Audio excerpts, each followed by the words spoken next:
हमारा पहला क्वेश्चन है calculate the charge carried by 12.5 into 10⁸ electrons. So हमारे पास टोटल नंबर ऑफ इलेक्ट्रॉन्स कितने हैं इस क्वेश्चन के अंदर। n जो है मैं लिख देता हूँ यहाँ पे हमारा n is equals to 12.5 into 10⁸ electrons. अब यहाँ पे हमको टोटल चार्ज कैलकुलेट करना है कि इतने सारे इलेक्ट्रॉन्स मिलके कितना चार्ज बनाएंगे। तो हमको पता है हमारा पहला फॉर्मूला होता है Q is equals to N E. यहाँ पे n हमारा कितना है 12.5 इंटू 10⁸। ये हमारा टोटल नंबर ऑफ इलेक्ट्रॉन्स है और एक इलेक्ट्रॉन के पास चार्ज होता है 1.6 इंटू 10⁻⁻⁹।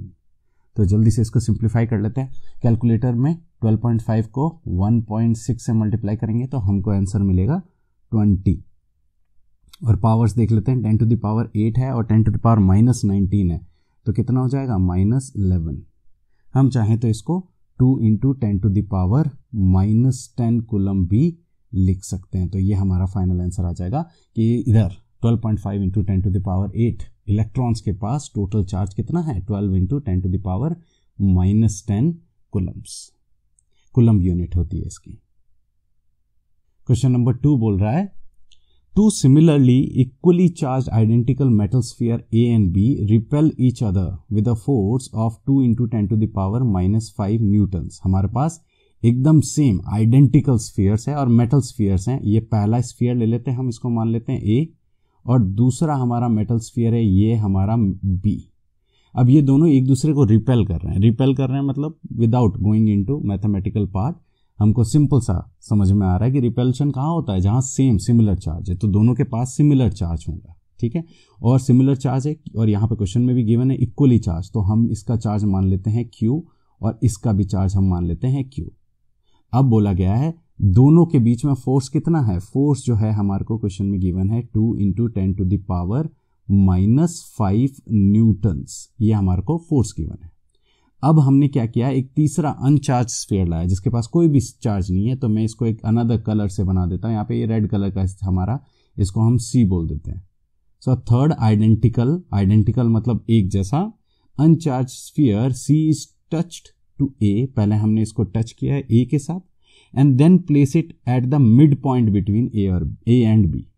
तो पहले मैंने इसको C से टच किया, उसके बाद हमने क्या किया, इसको बीच में प्लेस कर दिया मिड पॉइंट पे। अब हमें C के ऊपर नेट फोर्स निकालना है तो हम लोग इसको ले लेते हैं सेपरेशन को R। तो ये जो जहां पे मैंने C को रखा है ये हो जाएगा हमारा R/2 और R/2 from C to B। ये हमारा गैप हो जाएगा।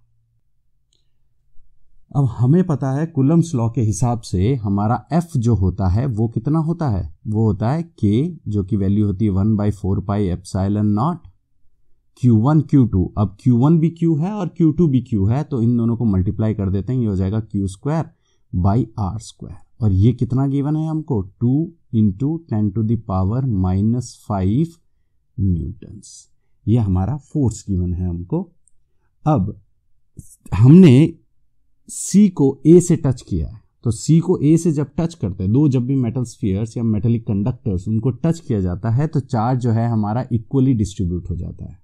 इक्वली डिस्ट्रीब्यूट मतलब दोनों में आधा आधा चार्ज हो जाएगा। तो पहले A का चार्ज हमारे पास कितना था Q, अब A का चार्ज कितना हो जाएगा हमारे पास। अब मैं इसको A' लिख लेता हूं। अभी A' के पास चार्ज है Q/2 और C के पास जो कि पहले कोई चार्ज नहीं था अभी C के पास हो जाएगा चार्ज अगेन Q/2। दोनों आधा आधा कर लेंगे। अब जब C को हमने इसके मिड पॉइंट पे रखा है तो सबसे इंपॉर्टेंट चीज ये है कि ये जो है इसके ऊपर फोर्स A भी लगा रहा है और B भी लगा रहा है और दोनों रिपल्सिव लगा रहे हैं क्योंकि C का चार्ज जो है वो कहाँ से आया, A से आया और पॉजिटिव है तो पॉजिटिव ही होगा, साइन का चेंज तो होगा नहीं। तो अब हम इसको जब C को मिड पॉइंट पे रखेंगे तो थोड़ा मैं साइड में चल लेता हूँ। तो जब हम C को मिड पॉइंट पे रखेंगे यहाँ पे तो अब क्या हो जाएगा हमारा force on C। Let me write here, force on C due to A के कारण अब फोर्स कितना होगा C के ऊपर, वो हम लोग फिर से फॉर्मूला यूज कर लेते हैं। हमारा फॉर्मूला हो जाएगा 1/4πε0।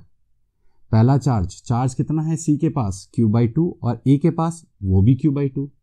मैं फिर से रिपीट कर देता हूं, क्योंकि हमने इसको टच किया तो चार्ज ए का भी चेंज हो गया और सी का भी चेंज हो गया। तो अब दोनों के पास कितना आ गया, q/2, तो ये हो जाएगा q/2 होल स्क्वायर, और दोनों के बीच में सेपरेशन कितना है, r/2 होल स्क्वायर। तो जब हम इसको सिंप्लीफाई करेंगे तो ये हो जाएगा हमारा 1/4πε0 q²/4 whole divided by r²/4। 4 से 4 कैंसिल हो गया और हमारे पास क्या आ गया, हमारे पास फिर से हमारा फोर्स आ गया 1/4πε0 q²/r²। मतलब जो ए फोर्स लगा रहा है अभी भी 2 × 10⁻⁻5 लगा रहा है।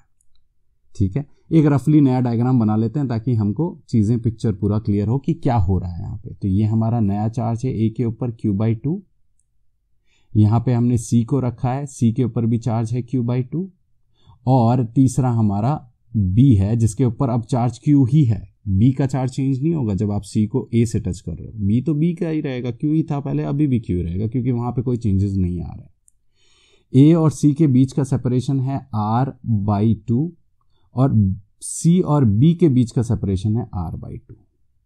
क्वेश्चन ये आता है हमारे पास कि ये जो फोर्स लग रहा है सी का ए के ऊपर, ये अट्रैक्टिव है या रिपल्सिव है, ये रिपल्सिव होगा। रिपल्सिव होगा तो किस डायरेक्शन में होगा, ये होगा इस डायरेक्शन में, ये होगा इस पर्टिकुलर डायरेक्शन में, क्योंकि ये उसको रिपेल करेगा। ओके, अब ये यहां पे छोटा सा लिख लेते हैं हम, force on C due to A. अब निकाल लेते हैं force on C due to B. तो मैं यहां पे लिख लेता हूं फोर्स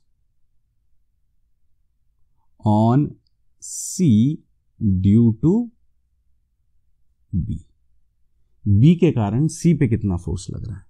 तो सबसे पहले हम यहाँ पे फोर्स का फॉर्मूला यूज करेंगे। हमारा फोर्स का फॉर्मूला क्या है, F = 1/4πε0। और इस बार थोड़ा ध्यान देना है, Q जो है वो चार्ज है B का और q/2 है वो चार्ज है C का। फिर से रिपीट कर देता हूं, यहाँ पे अब B का चार्ज Q है और C के ऊपर चार्ज कितना है, q/2, और सेपरेशन अभी भी वही r/2 होल स्क्वायर। इसको सिंप्लीफाई करते हैं हम, तो ये हो जाएगा हमारे पास 1/4πε0 q²/2, नीचे चला गया 2, और यहाँ r²/4 हो जाएगा। तो ये 4 और 2 कैंसिल होके 2 ऊपर चला जाएगा, तो ये मिल जाएगा हमको 2q²/4πε0 r²। ये किसका फोर्स आ गया, ये फोर्स आ गया सी का, सी के ऊपर बी से। Let me repeat again, this is the force on C due to B. चलो भाई, अब ये दो फोर्स लग रहे हैं, पहला अब इसका डायरेक्शन निकालना भी जरूरी है, तो हम लोग इसका डायरेक्शन निकाल लेते हैं। इसका डायरेक्शन इस तरफ होगा। सर ये इस तरफ क्यों होगा, क्योंकि ये दोनों अभी भी रिपल्सिव है। सर अभी भी रिपल्सिव कैसे है, क्योंकि एक के पास q/2 है और दूसरे के पास q है, पोलैरिटी चेंज नहीं हुई है, चार्ज आधा आधा हुआ है। तो पोलैरिटी मतलब ये पॉजिटिव का नेगेटिव नहीं हुआ है, अभी भी पॉजिटिव ही है सारे चार्जेस, बस चार्जेस आधे हो गए हैं। ठीक है, तो ये आ गया हमारा force on C due to B.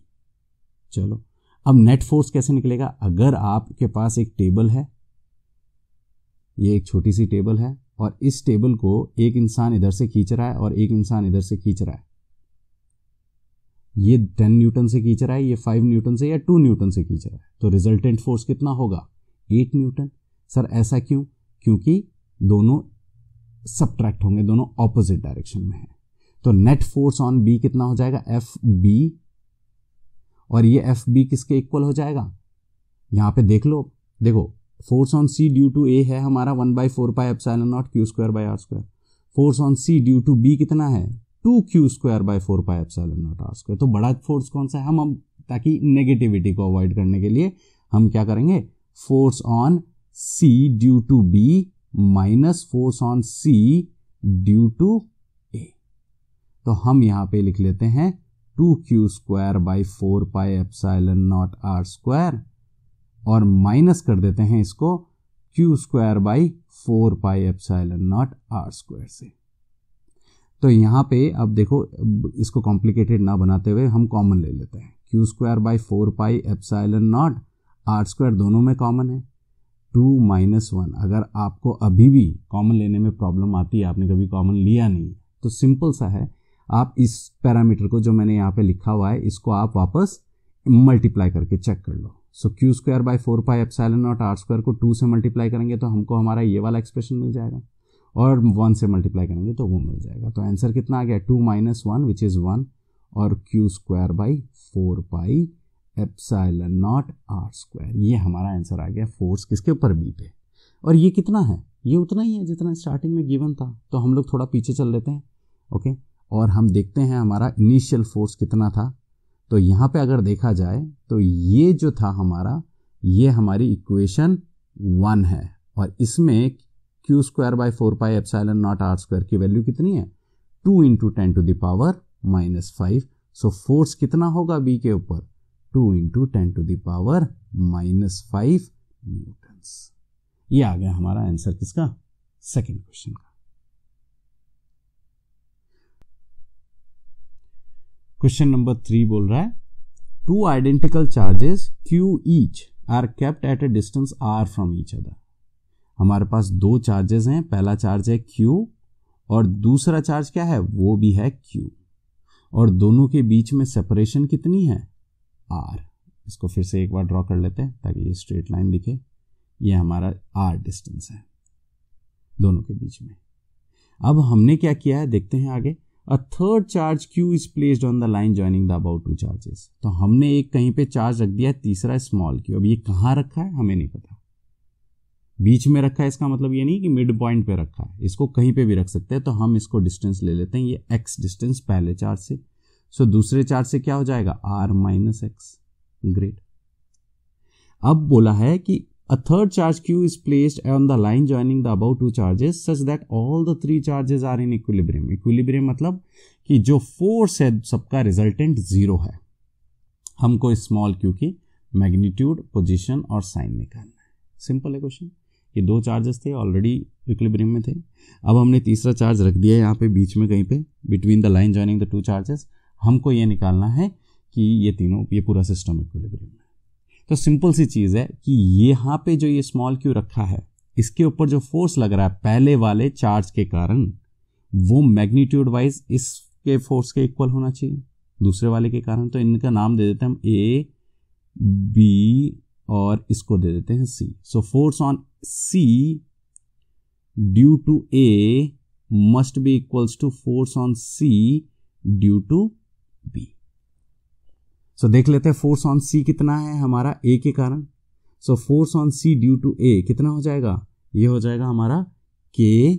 अब मैं 1/4 पाई एप्सिलॉन नॉट को हर जगह K ही लूंगा, K Q small q into capital Q, और दोनों के बीच में सेपरेशन कितना है x। सो x स्क्वायर। ये फोर्स किसके इक्वल होना चाहिए, K small q capital Q upon, अब सेपरेशन कितना R - x होल स्क्वायर। तो देखा जाए तो न्यूमरेटर दोनों साइड कैंसिल हो रहा है, यस। तो अगर न्यूमरेटर कैंसिल हो रहा है तो यहाँ पे कैंसिल करके क्रॉस मल्टीप्लाई कर देते हैं, ये हो जाएगा R - x होल स्क्वायर, और ये किसके इक्वल आ गया x स्क्वायर के। Taking root both the sides, ठीक है। अब तुम बोलोगे कि सर ये नेगेटिव लेंथ आएगी, तो नेगेटिव नहीं लेंगे हम, क्यों, क्योंकि लेंथ है तो दोनों साइड पॉजिटिव ही होगी। तो ये हो जाएगा R - x, ये किसके इक्वल आ जाएगा x के, और x को दूसरी साइड लेके जाएंगे तो ये हो जाएगा हमारा 2x। तो यहां से हमको क्या मिला, x की वैल्यू मिल गई R/2। ग्रेट। मतलब अगर हम चार्ज को सेंटर में रखेंगे तो ये इक्विलिब्रियम पॉसिबल है। अब सिंपल सी चीज है कि फोर्स क्या होना चाहिए हमारा, इक्वल होना चाहिए। और फोर्स, अब R की वैल्यू यहां पे पुट कर दो, ठीक है। आप पुट करोगे आपको Q की वैल्यू मिल जाएगी in terms of that thing, capital Q। तो पुट करके चेक कर लेते हैं। तो x हमारा कितना है, R/2 है। तो मैं यहाँ पे पुट कर देता हूँ, K से K कैंसिल हो जाएगा, ठीक है। और ये इक्विलिब्रियम कंडीशन हम लिखेंगे अभी कि force between A and C, ये किसके इक्वल होना चाहिए, ये होना चाहिए force between A and B के। ये बहुत इंपॉर्टेंट कंडीशन है। ये कंडीशन क्या बोलती है कि अगर ये तीनों चार्ज इक्विलिब्रियम में है तो force on C due to A must be equal to force between A and B। इस तीसरे इंसान के प्रेजेंट होने से पहले दो के बीच का इक्विलिब्रियम नहीं चेंज होना चाहिए, तभी तो हमने उसको रखा वहां पे। तो यहाँ पे वैल्यू पुट करते हैं, एफ ए सी कितना हो जाएगा हमारे पास, ये होगा k q q upon x square, और force between A and B कितना होगा, ये होगा k q q upon separation r square. तो यहाँ पे हमारा के से के कैंसिल हो गया और एक क्यू से एक क्यू कैंसिल हो गया। एक्स की वैल्यू सब्स्टिट्यूट कर देते, ये हो जाएगा हमारा आर स्क्वायर बाई 4। क्यों आर स्क्वायर बाई 4, क्योंकि एक्स आर बाई 2 है, तो इधर पुट करेंगे तो स्क्वायर हो जाएगा, तो ये हो जाएगा हमारा क्यू बाई आर स्क्वायर। अब यहां से आर स्क्वायर बाई 4 को लेफ्ट साइड ले जाते हैं, तो ये हो जाएगा r square by 4 into q by r square.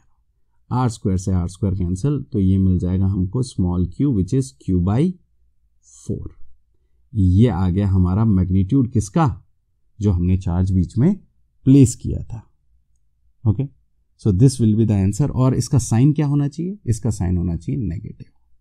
Equilibrium के केस में ये क्यू जो है हमारा नेगेटिव होना चाहिए, सो ये होना चाहिए माइनस क्यू बाई 4, तभी ये पूरा सिस्टम इक्विलिब्रियम में होगा। क्वेश्चन नंबर 4 कह रहा है 2 point charges of charge values Q and Q, एक है Q और Q, और दोनों के बीच में कितना डिस्टेंस है x। तो पहला Q यहां पे लिख देते हैं, दूसरा Q यहां पे लिख देते हैं, और इन दोनों के बीच का गैप जो है हमारा वो कितना हो जाएगा, x।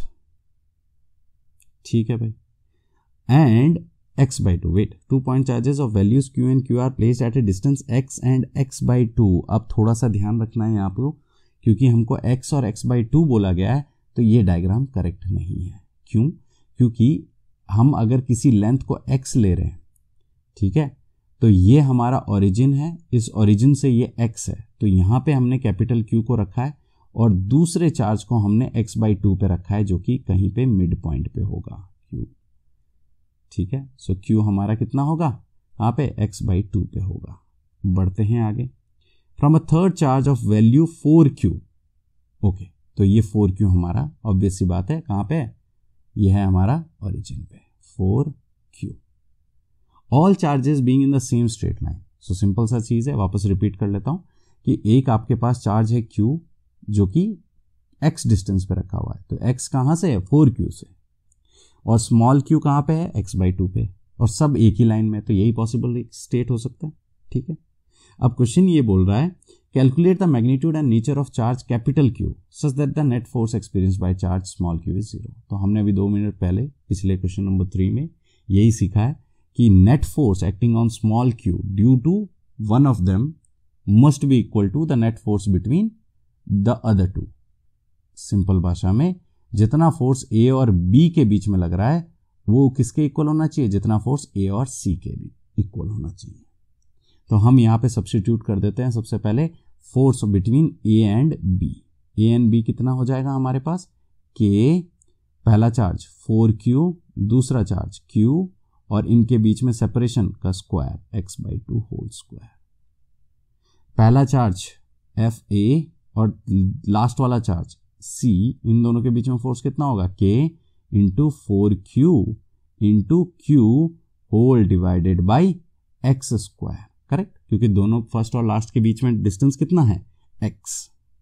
अब ये दोनों फोर्स हमारे इक्वल होने चाहिए, देख लेते हैं। तो अगर ये दोनों इक्वल हैं तो मैं यहाँ पे सब्स्टिट्यूट कर देता हूँ FAB, ये किसके इक्वल होना चाहिए, FAC के, और FAB किसके इक्वल है हमारा, 4 टाइम्स, ये लिखा हुआ है यहीं से मैं इसको सिंप्लीफाई कर रहा हूँ, 4 times KQ square upon x square by 4। अब ये 4 दूसरा वाला भी ऊपर चला जाएगा, तो मैं यहाँ से इसको मिटा के 16 कर देता हूँ।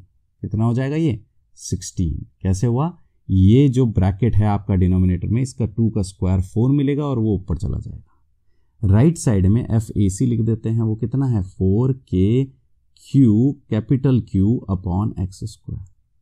देख लेते हैं कॉमन टर्म्स कौन से कैंसिल हो रहे हैं, x स्क्वायर से x स्क्वायर, K से K, और एक Q से एक Q, और 4 से 16 भी कैंसिल होगा, तो 4 4 जा, एक Q बचेगा और राइट साइड में कैपिटल Q। तो हमारे पास ये आंसर आ गया कि जो हमारा कैपिटल Q है किसके इक्वल है, 4Q के। ये था हमारा क्वेश्चन 4 प्रीवियस ईयर्स के क्वेश्चंस में से। बढ़ते हैं आगे। क्वेश्चन नंबर 5 की तरफ। क्वेश्चन नंबर 5 सिंपल क्वेश्चन है। ये पूछ रहा है कि calculate the Coulomb's force between two alpha particle separated by A distance this. तो सर यहाँ पे और कुछ तो दिया ही नहीं अल्फा पार्टिकल का चार्ज, ये आपको याद रखना पड़ेगा क्योंकि अल्फा पार्टिकल्स बार बार यूज होंगे 4th chapter moving charges and magnetism में भी। तो आपको ये चीज़ याद रखनी पड़ेगी। यहाँ पे आपको आर की वैल्यू ही दी जाएगी। देखिए कितनी है हमारे पास 3.2 into 10 to the power -15 metre. और एक अल्फा पार्टिकल हमारा उसके ऊपर चार्ज कितना होता है देखते हैं। तो ये हमेशा याद रखना, अल्फा पार्टिकल जो होता है वो होता है positively charged helium atoms. Positively charged helium atoms.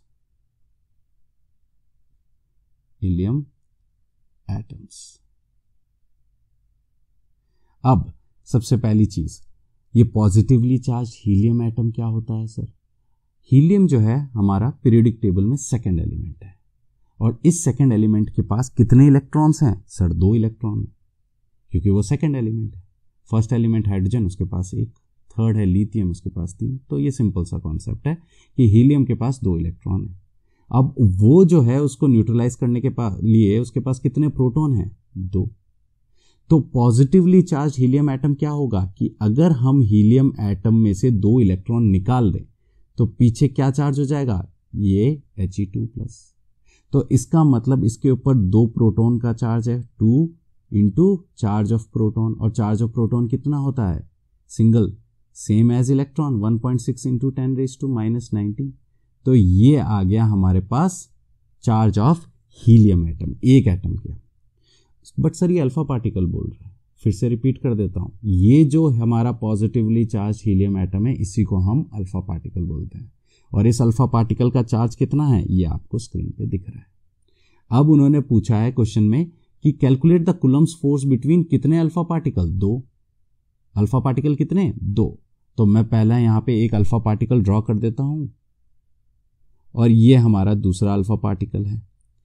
दोनों के पास कितना चार्ज है ऑलरेडी हमने कैलकुलेट कर दिया है, ठीक है। और दोनों के बीच का सेपरेशन हमको दिया हुआ है, ठीक है। तो हमारे पास Q1 कितना होगा?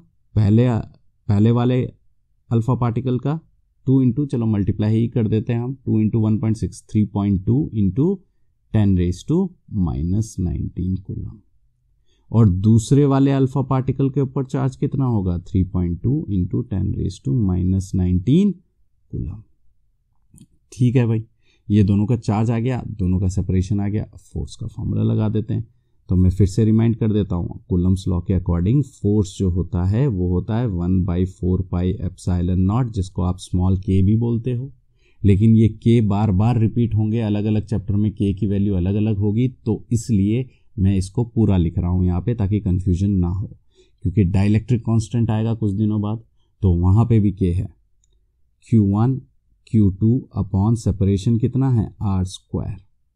अब यहाँ पे ये 1/4πε0 की वैल्यू कितनी है? 9 इंटू 10⁻⁹। अगर आप फर्स्ट टाइम देख रहे हो ये, तो ये हमेशा याद रखना 1/4πε0 की वैल्यू कितनी होती है? 9 इंटू 10⁻⁹ इंटू हमारे पास पहला चार्ज कितना है? हमारा पहला अल्फा पार्टिकल, तो लिख लेते हैं यहाँ पे 3.2 into 10⁻⁻19 into 3.2 into 10⁻⁻19 whole divided by separation का स्क्वायर। तो थोड़ा ध्यान रखना, बहुत सारे बच्चे सेपरेशन को एक ही बार लिख देते हैं, तो इसलिए सेपरेशन स्क्वायर है वो, तो 2 बार मल्टीप्लाई कर देना डिनोमिनेटर में भी। होल स्क्वायर लिखने की बजाय है 2 बार ऐसे लिख लो ताकि चीज़ें थोड़ी आसान हो जाए। बढ़ते हैं आगे। अब देखो 3.2 डायरेक्टली कैंसिल हो रहा है, तो डरने की कोई बात नहीं है कि डिवीजन कैसे करेंगे। बच गया हमारे पास न्यूमरेटर में 9 इंटू 10⁻9 इंटू 10⁻⁻38। ये -38 कहाँ से आया सर? -19 और -19, ये जो 2 बैठे हैं यहाँ पे, इन दोनों का पावर्स ऐड हो जाएगा। डिनोमिनेटर में भी हम क्या करेंगे? 10⁻−50 और -50 -30। अब ये -30 न्यूमरेटर में ऊपर जाएगा, तो ये हो जाएगा 9 into 10⁻9 into 10⁻−38 into 10⁻+30। Mentally solve करने से बेटर है एक स्टेप एक्स्ट्रा लिख लो ताकि कोई गलती ना हो। अब यहाँ पे ये हो जाएगा 9 इंटू 10⁻9 और ये हो जाएगा 10⁻−8 क्योंकि ये -38 + 30 -8 और 9 - 8 कितना हो जाएगा 1, तो ये हो जाएगा 10। तो हमारे पास कितना आंसर आ गया, हमारे पास आंसर आ गया 90 न्यूटन्स। 90 न्यूटन्स ये हमारा फोर्स है, फोर्स का यूनिट न्यूटन्स होता है। तो 2 अल्फा पार्टिकल्स के बीच में हमारे पास ये फोर्स होता है। बाकी के क्वेश्चन नेक्स्ट वीडियो में।